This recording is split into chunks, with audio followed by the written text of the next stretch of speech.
Waking up in the morning, gotta refresh, gotta go downstairs, gotta have a bowl, gotta have my cereal. Soon everything, the time is going, ticking on and on, everybody's rushing. Gotta get down to the airport, gotta catch my plane. I see my friends kicking in the cockpit, sitting in the first class. Gotta make my mind up, which seat can I take? It's Kongo, Kongo, gotta get down on Kongo. Everybody's looking forward to the slave trade. Kongo, Kongo, gotta get down on Kongo. Everybody's looking forward to the harvest. Men do labor, Yeah! women farm, Yeah! fun, looking forward to the slave trade.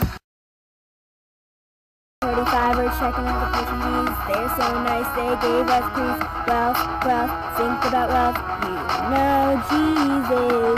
So do we, so do we. We used to do spirits, but now we Christian. Yeah, we know it.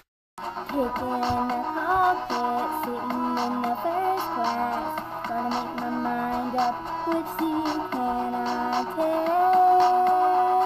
It's Kongo, Kongo, gotta get down on Kongo. Everybody's looking forward to the slave trade. Kongo, Kongo, gotta get down on Kongo.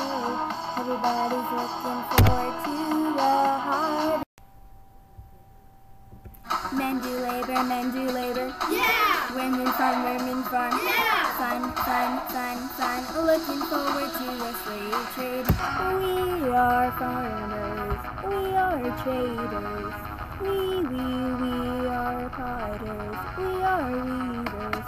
We gotta have a king that's strong.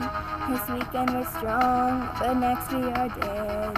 I don't want this weekend to end. Rebecca Black, so chilling in the cockpit in the first class, I'm trying German, yeah! Slave trade, listen people, with the priest up on my side, woo! Passing by this Portugal in front of me, make Kongo, Kongo, wanna scream! Take my country, it's Kongo, it's undercover, gonna have some fun, y'all! Kicking in the cockpit, sitting in the first class. Gotta make my mind up, which seat can I take? It's Kongo, Kongo, gotta get down on Kongo. Everybody's looking forward to the slave trade. Kongo, Kongo, gotta get down on Kongo. Everybody's looking forward to... Hi guys, I'm Rebecca Black. I went back in time to the Kongo Kingdom. I learned all about it when I made this song, but I couldn't fit everything in it. So I'm just going to tell you a little story. Let's talk culture. The Portuguese wanted to make an alliance with Kongo, so they sent many things. They sent luxury goods, priests, traders, and craftsmen. They wanted to smarm up to the Mani Kongo, which was what the king was called, because they had really good craftsmen and weavers. Before the Portuguese came, Kongo was founded at least a century earlier by Chief Nimia Lukini, which was the latest in a chain of states set up by southward traveling Bantu speakers. My second stop at Kongo was religion. The Mani Kongo, or king, had political and religious powers. Then the Portuguese came along and established their religious and political alliances. Later, the Mani Kongos accepted Christianity, making it the official religion of Kongo. They added it to their revenue of religious beliefs and practices. However, royals monopolized the new resources and religion that the Portuguese had brought in exchange for slaves.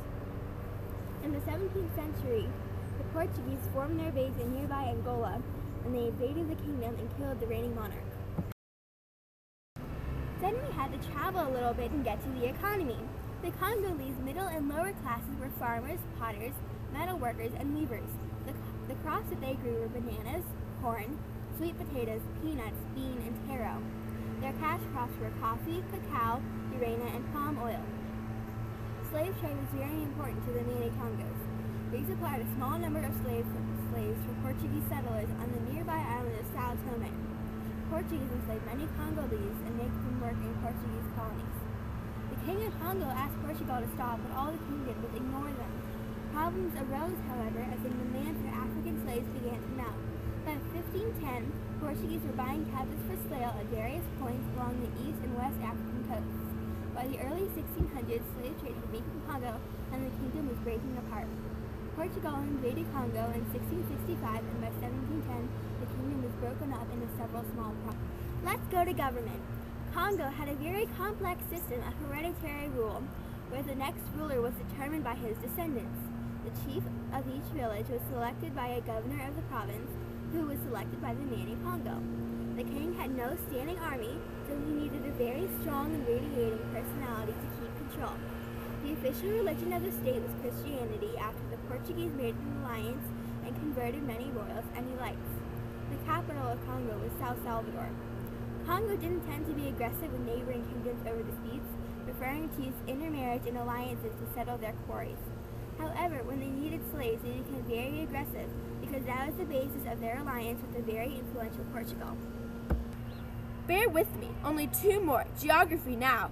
Congo was a very powerful trading kingdom because it was at the junction of several old trade routes. Congo extended along the Atlantic coast all the way south to the Kongo River and all the way east to the Kongo River.